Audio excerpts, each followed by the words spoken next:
ચમ સા ભાઈબંધો 10મા વ્લોગમાં તમારું સ્વાગત છે. ભાઈ ઉઠીને કમ્પ્લીટ ઘેરથી નાઈ ધોઈને ટકાટક થઈને નીકળી ગયા હતા. ભાઈ આપણે જવાનું આજ ખેરાલુ આપણે બાઇક લઈને નીકળી ગયા ભાઈ, અસલ મસ્ત. અને પછી આપણે પહોંચી ગયા ખેરાલુ, મળ્યા દર્શભાઈ ને જયેશભાઈ. તમે તને થોડું ચા પાણી કર્યું અને જોડે પછી મને મળી ગયા ભાઈ સંજય ચૌધરી કે આપણે ચા તો પાવો પડશે તમને. તે અમને સંજયભાઈ ચૌધરીએ પાઈ લીધો ચા, અને ચા પીને આપણે કમ્પ્લીટ ટકાટક થઈ ગયા. અને આપણે બધા નીકળી ગયા ઘેર આવવા. ભાઈ ઘેર આવ્યા ને પછી આપણે જવાનું હતું વડગોમ. તે આર્યનભાઈ કે તમને મૂકી દઉં વડગોમ જવાનું. પછી આપણે બેસી ગયા ઇકોમાં. ભાઈ ઇકોમાં પહોંચી ગયા આપણે વડગોમ, અને વડગોમ પહોંચી ગયા. અને પછી મને મળ્યો મયુરભાઈ ડેફો કે તમને મૂકી જાઉં હું આર્યનભાઈના ઘેર. અને ઘેર પહોંચ્યા એટલે મારા રવિભાઈ આગેવાન મેનેજમેન્ટ કરવા માટે સૌથી પહેલા આવીને હેચકો ખાતા હતા. પછી ભાઈ પ્રસંગ હતો ઘેર એટલે આપણે ચા બા તો વેચવી જ પડે છે. દોસ્ત કે ઘર પ્રસંગ તો ભાઈ કામ તો કરના પડેગા. પછી આપણે કરવા મળ્યા, સગડા ઉપાડ્યા.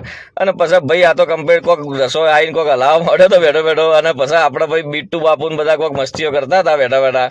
અને પછી આપણે નીકળી ગયા ભાઈ પાલનપુર જવા માટે નીકળી ગયા. અને આપણી ધનનો થોડી બીમાર હતી, તેને થોડી દવા હલાવી દીધી. પછી અમને મળી ગયા ભાઈ જીડી બિલિયા. જયદીપસિંહ કી આજ તો ભાઈ તમારા વ્લોગમાં હું પહેલી વાર આવ્યો છું, તો તમારે અમે બધાને કે ઘૂઘરા ખવડાવી દઉં. પાલનપુરના ફેમસ ઘૂઘરા અમને ખવડાવવા માટે જેડી પહેલા જ ખાવા માંડ્યા. મને કે પછી હાલ્યા છેલ્લે અમને ઘૂઘરા હાલ્યા. અને જેડી હતા ખૂબ મોજમાં ભાઈ. અને પછી અમે ભાઈ અમારો વારો આવી ગયો વાસ્તામાં, અને અમે ખાઈ લીધા ભાઈ ઘૂઘરા ખાઈ લીધા અસલ. ને પછી અમે નીકળી ગયા ભાઈ મોમાની ગાડીમાં બેસી અને વડગોમ જવા નીકળી ગયા હતા. ભાઈ અમે પહોંચી ગયા વડગોમ. ને મેં કીધું હવે કાલ હગાઈ હતી દીદીની હગાઈમાં, મેં કીધું દાઢી બાઢી તો કરવી પડે. આપણે થઈ ગયા દાઢી બાઢી કરીને રેડી ટકાટક તૈયાર. હવે મળીએ આપણે કાલ હગાઈમાં. આટલા બધી બન્યા રહેવા માટે તમારો ખૂબ ખૂબ આભાર.